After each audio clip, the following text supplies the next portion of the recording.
So we're on vacation and we're replaying our favorite beach locations. And today we're going to talk about Sardinia.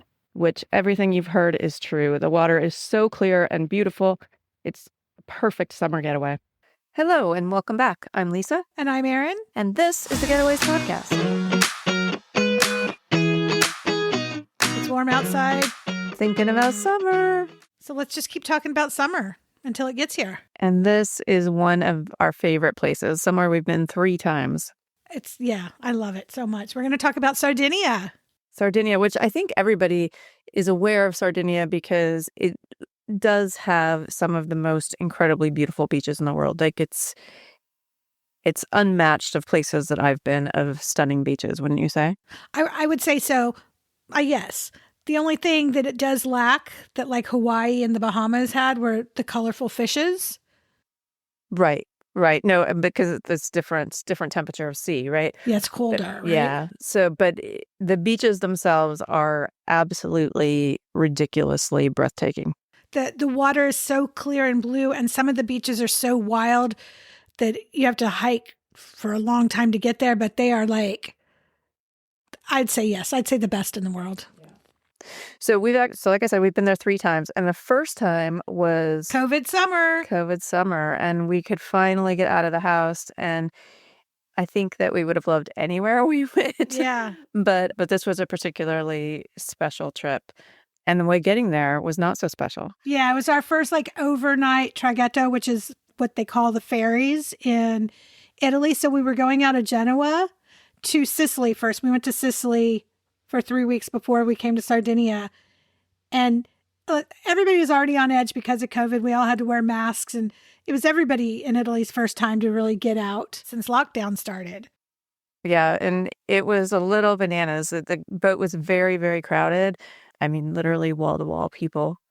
But we had cabins. So you guys had a fancy cabin. We had a fancy cabin. We had like a whole little lounge area and a big bed and a bathtub. It was fancy. I've never had one since like that, but that one was nice. Yeah, and Cash and I were just in a regular old room. With no windows. And we got a wake-up call in the middle of the night. 3:30 in the morning, they start making announcements. And so I opened my door. They make the announcements in Italian and then in English. And what I made out of it was that there was a problem with the boat and they were turning around and going back to port. So I got a little panicked. I went and woke Lisa up, and then I went down to the reception area. Is that what it's called? Yeah. Were you with me? No. So I went down to the reception area, and it was already packed with people like yelling and screaming, and they had their masks down. And I was just like, ooh, I just wanted to make sure we weren't going to sink. So I went back to bed. And then in the morning, I went back down there. Did you go with me then? Yes. Remember, that's when the guys were screaming over me. And I was like, this is my worst fear. Just got out of COVID. Yeah. So we just decided to bail. We got our suitcases. We weren't going to rebook there because it was too much. Mm-hmm. It was a lot. So we packed up our bags and we drove to Florence for the night and decided we were going to go out of Naples. So that's what we did. Yeah. And that is not a regular situation. We have taken the ferry numerous times since then, and it's all been fine. And they're safe. Yeah, they're totally safe. But it was just like, it was a little glitchy stuff because we like you to know that all of our travel is not perfect at all. And the traghettos they're a funny thing. They're get a little bit crazy because people, we've talked about this a bit before, but you don't have to get a room. So lots of people camp out in the hallways they'll bring blow-up mattresses, they'll bring literal tents and sleep in the hallways, and you kind of have to step over people and over dogs and toys and all sorts of things. And it's all great though, because at the end of the day, you're landing on a beautiful island with beautiful beaches, and it makes it all worth it. And the food on board's always pretty good too. Yeah. All right, so let's get there. We're there. We're in Sardinia. We come into Olbia. Okay, that's all I had to say about that. It was so headed somewhere. And then the first place we stayed was very small little town. I don't know what coast it's on though. It's on the East Coast. Okay.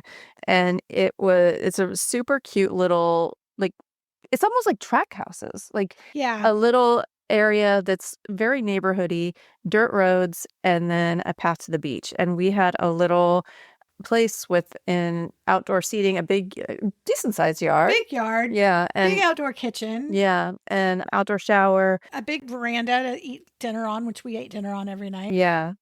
And non-potable water. That was fun. Yeah. We got used to it pretty quick though. Yeah. And like I said, we could walk to the beach and there were services on the beach. There was a nice little restaurant where you could get anything from a full dinner to grab ice cream and go. And a butcher / kind of like a deli-ish place right on the corner. Yeah, it's kind of like a general market. Yeah. Like in the little neighborhood thing where you could get, rotisserie chicken, a sandwich for lunch, or, they had some sort of meats to prepare and things for a bigger meal, like a dinner. Yeah. The town's called Sardinia, but that's the bigger town up on the hill. It's just kind of an offshoot of it that's like the beach community for it. Yeah. But really cute, fairly isolated, but that could be a good thing or a bad thing depending on what you're going for. I had to work the whole time we were there, so the internet was not great, and that was a problem. It was a bit better. We've been back there since, and it was a bit better then, but just something to be aware of if you work remotely in these islands, and honestly, in a lot of Italy, you have to ask how the Wi-Fi is. Yeah. Like fiber optics it's not quite there yet everywhere. Yeah. But super relaxing, peaceful, remote, beautiful getaway. Yeah, and steps like a 2-minute walk to the beach. Yeah. To a beach. A beautiful beach, but not the Instagram beach, but I went out there and swam every morning. It's great. And it's pretty still water. We've had a couple days that had waves, but you can swim out really far. You're by yourself. It's pretty cool. It's beautiful. But when we were there, we spent a day in Cagliari, which was nice. Right. We had to go because Lisa had a Zoom call, so we had to go stay at a hotel. Yeah, because I needed the Wi-Fi. But Cagliari is like a big city. There's a port there. There's an airport there. Historic city. Yeah, but it's got all the resources you could possibly need. So that is another, and lots of tours go out from there. We did a really great Jeep tour twice, actually, out of Cagliari. I'll put the link on the website, but it's called Bitan, and we did it both times. And it was like, we loved it. Yeah. Even the second time, there was not diminishing returns. Yeah, no, and it takes you to, it was just us in the Jeep, and it took us to 5 different beaches that were sort of off the beaten path that we wouldn't have found had we not been on the tour. And you get to stop and swim and hang out. And some of the beaches were like a good 10-minute drive on dirt roads that are not accessible. Totally hour hike to get to these beaches. So it was very special. Yeah. Yeah, definitely worth it. And it wasn't expensive. No. Okay, so Cagliari, big thumbs up. Lots of things to do. Lots of all good restaurants, shopping, all the things you want out of a city that gives you still great beaches, but a little bit more city life. Yeah, we're only going to talk about a couple beaches on this podcast, but I do already have a blog post up about all the beaches we've done in Sardinia, so you can check it out there because there are more than 20 minutes worth of talking about here. Yeah, for sure. And then also on our first trip, we spent the last 2 nights in Porto Cervo, which it's the rich part of Sardinia. Yeah, it's the Beverly Hills of Sardinia, or Bel Air of Sardinia, right? Yeah, it's like the Bugattis, the Ferraris, the giant yachts. That's where you'll find all that. And we stayed in a really great Airbnb. It's not still up though. It's not, no. And we did probably my favorite boat tour of life. Not mine because I almost drowned. But it was beautiful. But it was, the water is, you can't beat it there. And there's fish everywhere and they're not colored, but it's still, Dylan and I swam to an island from the boat and we just swam through these enormous schools of fish and they're, as probably close to 2 feet long and you're just swimming along with them and it's just beautiful, and the water is crystal clear. You can see, if you have a chip in your toenail polish as you're swimming, like it's ridiculous. It's funny because it took us to a beach called Cala Calicchio, I think is how you say it, which is actually part of La Maddalena, which we're going to get to because we went there last year. But it's part of that how do you say that word? Archipelago? It's part of that island system of La Maddalena. So yeah, but that was, even from where I was, on the boat, stunning. So yeah, Porto Cervo it's small. The area is quite small. A completely different experience from the rest of our experience in Sardinia. It's the fancy. Things are more expensive. Things are very polished. Yes. Is Yeah, that we went back this last time too for a night, which was great. But I like the more wild side of Sardinia. Not wild side, the more local side. right? I like a little fancy every once in a while, but yeah, it's definitely, and like the shopping there, it's like, it's high end, high end, and you got to go to the port in Porto Cervo too, which has the biggest yachts docked that I've ever seen in my life. Like you just sit there and gawk with a big open mouth because Yeah. it's pretty crazy. So then we were headed back to get back on the ferry to get back to the mainland, and we stayed the night in Olbia at a really nice hotel. The Grand Hotel Presidential. Yeah, Olbia. which was lovely. And it was on very, very close to the port, like 10-minute drive, if Yeah. that, right? And Olbia had this super cool market right in front of the street that kind of wrapped around. It's a very active, cool, touristy, yes, but like lots of restaurants, lots of walking around, lots of culture. I mean, Yeah. it's a cool place. I mean, I don't know that I'd want to spend any more than a night there, but it No. was definitely worth seeing, and we got some good stuff at the market. We did. We got great baskets. So then we went back home. That was our last stop on that trip. We went back home. And then we went again in, was it 2021? We went again in 2022. And this time we brought our friend Katie because we wanted to show her Sicily and Sardinia. And we spent a week closer down to Cagliari on the south side in a town called Quarto yeah. San Elena, which was really nice. So again, like a 2-minute walk to the beach. I didn't love that beach so much. I just remember the sunsets at that beach were unbelievable. Amazing. But that's something that we do pretty much everywhere we stay during summer is do an after dinner swim and watch the sunset. And every night. Yeah, and it's easy to take the dog down there because we're usually the only ones there. So that's a highly recommend because that's one of my favorite things about our summers. Because we still have the American eat early-ish dinner. We can't wait till 9 or 10 o'clock at night to eat. Sometimes, but we call that second dinner. But we did find one of our favorite beaches on southern Sardinia on that. From that house was the, what's it called? It's Calais di Moro.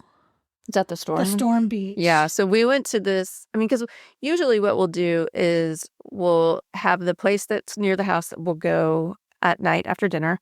And then usually we'll explore during the day and go to a beach we haven't gone or one of our favorites.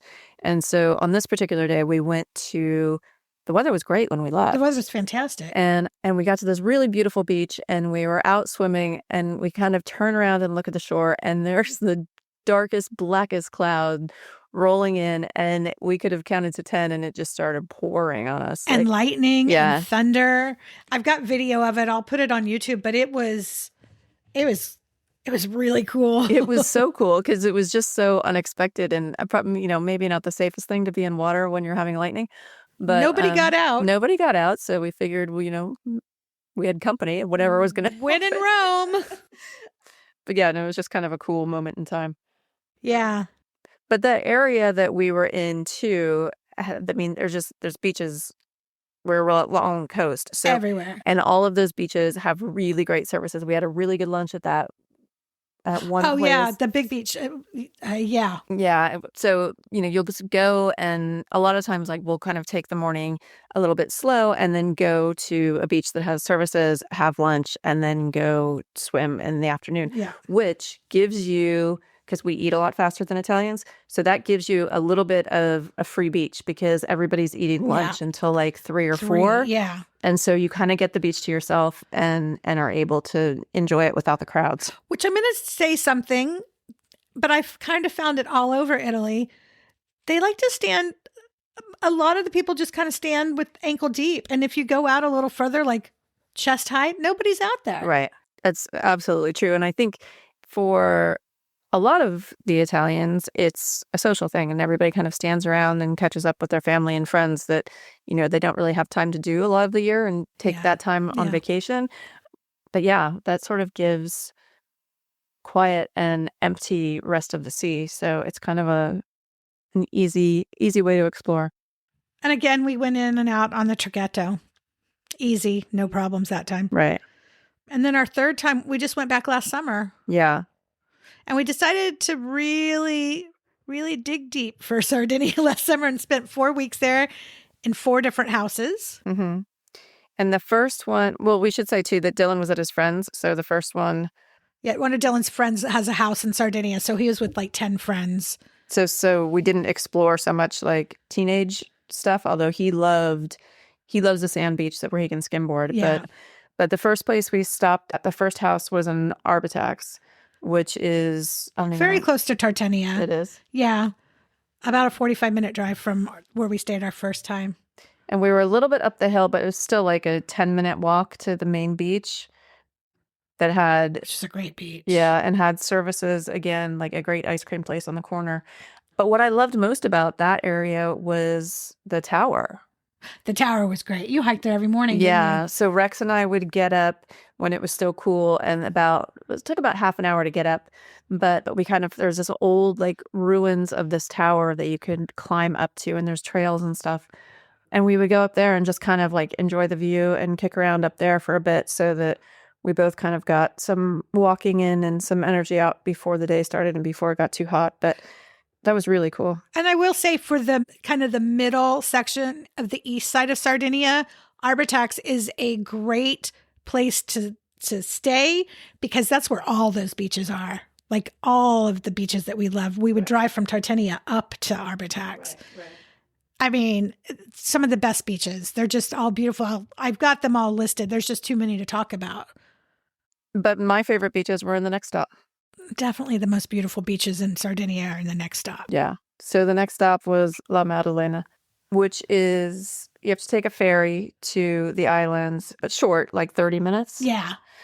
It's in northern Sardinia. It's kind of between Sardinia and Corsica. And there's a series of islands, and a lot of them are also like very rustic. I don't know if that's the right word. Wild. Yeah. But they have like tons of hiking inside. A lot of the beaches you have to hike down to, or, you park and sort of make your way down to the water. And it's my favorite. I love it there the most. I think that the beaches are incredible. The water is incredible. I love the ruggedness of the interior of the island and being able to hike around and sort of find your special spot. Like, yeah, it's my favorite. Every beach was really magical there. Because I want to say my favorite beach was the Cala di Napoletana, which is it was almost an hour hike. It was an hour hike. And it was hot. So you are so happy to get in the water when you get there. But I really also like that other beach that we kind of, it wasn't a very long hike, but it was a steep hike down where we swam in the schools of fishes. I loved that beach. Yeah. Oh, I loved them all. Yeah. And there was beaches with some good waves there. Yeah. Especially our next week was the big waves. Yeah. Yeah. It was almost too big. But, and there again, I know we keep talking about the snorkel mask, but so made the trip because just going around and being able to see everything. And I saw starfish, I saw octopus, it's incredible the kind of stuff you can find. They're small islands. You could literally drive around it in probably 30 minutes, 45 minutes.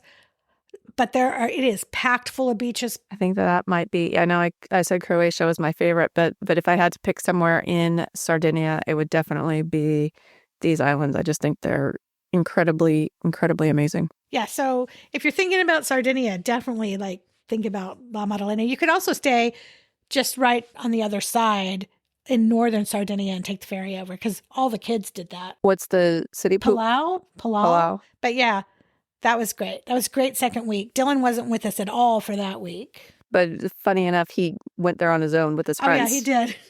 It was funny because I have him on Live 360 and we were sitting in a restaurant on the beach. And I looked at it and they were right down the street. They were heading our way. So we got out of there. And we weren't even spying on them. No. So they came to that same beach that we were just at, which just makes me laugh. And so then we move on to week 3, which Dylan joined us a few days in. Right. And that was Isla Rosa or Calarosa. Calarosa, yeah. Oh, well, we stayed in this like vacation village, which was a cool village, but it's like it was halfway bankrupt because all the pools were empty, remember? Oh, yeah. But we had this really nice apartment or little house. It was an apartment. And the village was pretty full. So like, I don't know why the pools were all closed, but they were drained and closed. But we were about probably a 10 or 15 minute walk to a beach, but it wasn't really a swimmable beach. It was more like that place where the natural pool is. Yeah, but there was a swimmable beach right next to it. I mean, I would say, and there were trails never everywhere. swam at that beach. I did. You did? Yeah. Okay. But that's right straight out from us. So you had to take like a trail, which was actually quite a nice walk. Yeah, it was a beautiful walk. Rex and I did it a couple very times a desert day. feeling. Yeah. But we went out there and I went the first time by myself and I saw so much wildlife. I mean, and everything from jellyfish to starfish that was where I saw the most sea life. Yeah. And so I was like, Dylan, you got to come back with me. Big mistake. And so I dragged him down there and the water was so rough that like you couldn't swim and you can't walk because the rocks are too, that's where everything was hiding. So you couldn't really walk on the rocks. So unfortunately I was the only one that got to experience the magic of that. You never made it into the pool, right? Well, no, because no. There's a natural pool there that is supposed to be beautiful, but I mean, you could see it. It was beautiful, but we just didn't swim out to it because it was pretty far. A funny thing about Sardinia and about this particular place we were is Lisa and I went to the grocery store one day and left Rex and Dylan home sleeping. And we opened the door and I look across the room and I was like, oh, there's a snake trying to crawl up the wall. And there was a snake in our apartment. We got it out. Rex didn't panic. No, and I didn't either, which was a big, big move for me. But yeah, kind of creepy. That was fun. But good story. But it was, I mean, talk about having a lot of hiking around. I mean, we did hours and hours of walking coastally through that whole area. We went to a really cool beach that was like a hike on the side of the cliff. And that's where Dylan jumping off the rocks. That was a great beach. And, another thing we did in this area, and it was up from the beach a little bit, is we had the best wine tasting, I think, that we've ever had. Not so much the wine. The wine was great, but the charcuterie board that they gave us was like the best I've ever had. It was so good. Well, and the setting was really lovely because we were in this villa basically doing the tasting and the back doors were open, so we were kind of out on the terrace and the vineyard was right in front of us and then beyond that was the sea. So it was like the bluest of blue, the greenest of greens, like it was. And we then were the only ones there. Yeah. And that was definitely really special. We tried to recreate that charcuterie board with the croutons and everything and it was not successful. It was not as great. But there's also like that part of town, I felt like they had a lot, like you could stop every couple blocks and get like cheese from somebody's house that they make. And like, I mean, it's rural, but it's very, there's a lot of agriculture. There's a lot of, artisanal food and just, it feels very authentic. Yeah. And then we went down to that beach the next day or a couple days later and it was virtually empty. Yeah. Yeah. Well, there was also high winds. There was. I think it might have been. We had some red flag days when we were there. And they don't mess around there. I mean, people were still in when it was that one area that was red flag. But I mean, people were getting knocked out left and right. Yeah. It was pretty strong. And then our final week, we went back to what we know. We went back to where it all began in Sardinia. Same house, same beach. Did it all over again. In Sardinia. And And we do really love that area. I know that we talked about it being rural and stuff, but there are towns that are within half an hour drive that have all the services and all the big grocery stores and restaurants and all of that. But yeah, just kind of that place kind of feels like home because we really like the house and having the beach right there and it's nice to walk the dog. And the dog can swim at night. Yeah.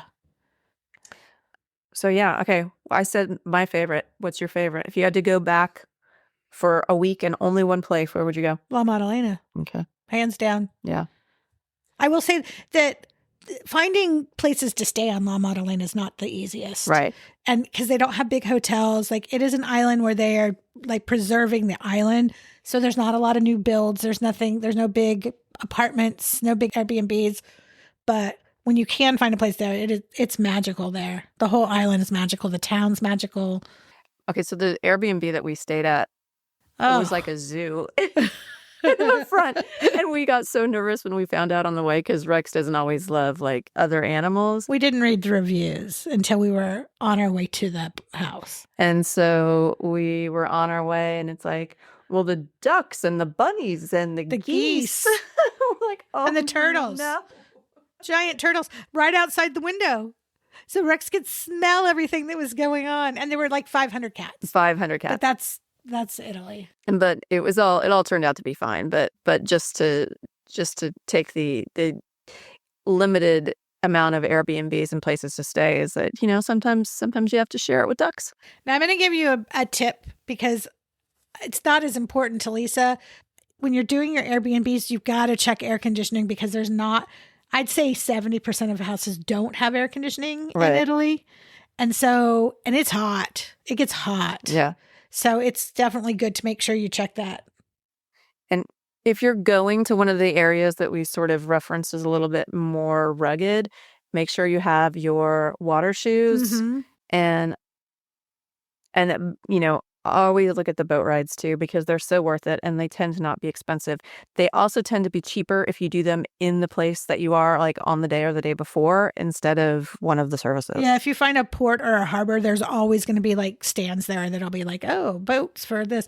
And then, I think oh, I know what I wanted to talk about. There is a pasta that I always have that has like crispy fish eggs on it. The targa, which it sounds weird, but it's delicious and not fishy. But they will just put on top of your pasta and it gives like a nice little crunchy texture and it's delicious. And then the other thing is there's the regional pasta. It's called frigola. Frigola, which it's almost like orzo. Like, but fatter and shorter. It's like a little, like almost like a pencil eraser. Yeah, but a little smaller. Yeah. So good. And it's really good. And they toast them usually. Yeah, and completely local to Sardinia. So you have to try that if you're there. And your favorite. Which one? What's my favorite? The bread. Oh, carousel. Yeah. Carousel is like the crispy, like it's a cracker bread, but it is so thin. And it always tastes a little stale, but it's not. That's just what it is. There's one other thing that is native to Sardinia that we have not tried yet. Oh, goodness. We're not going to try it. We learned about it on our Jeep tour. And then we saw it on The Amazing Race. Yes. We tried it. All right. You want to go or do you want me to explain it? I'll let you explain it.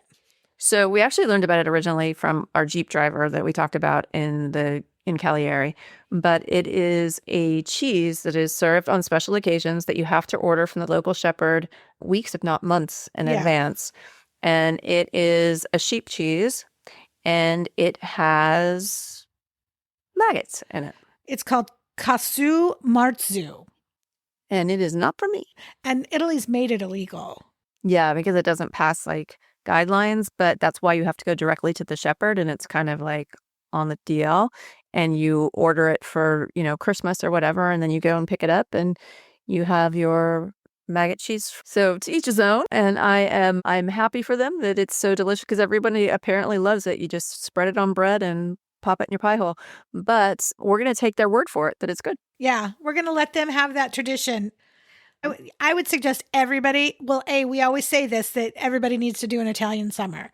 And there are many great places to do an Italian summer, but Sardinia, you cannot go wrong. Sardinia is where you go when you want a beach vacation. Beach, because it's beach. There's not a ton of museums. There's not a ton of anything else. You spend your day literally at the beach. And if that's what you want, Sardinia is your place. Definitely. Maybe we'll see you there because I'm certain we'll be back. We will definitely be back. But thanks for listening. We'll see you next time. Check out our website, www.thegetawayswithaz.com. Bye. Bye.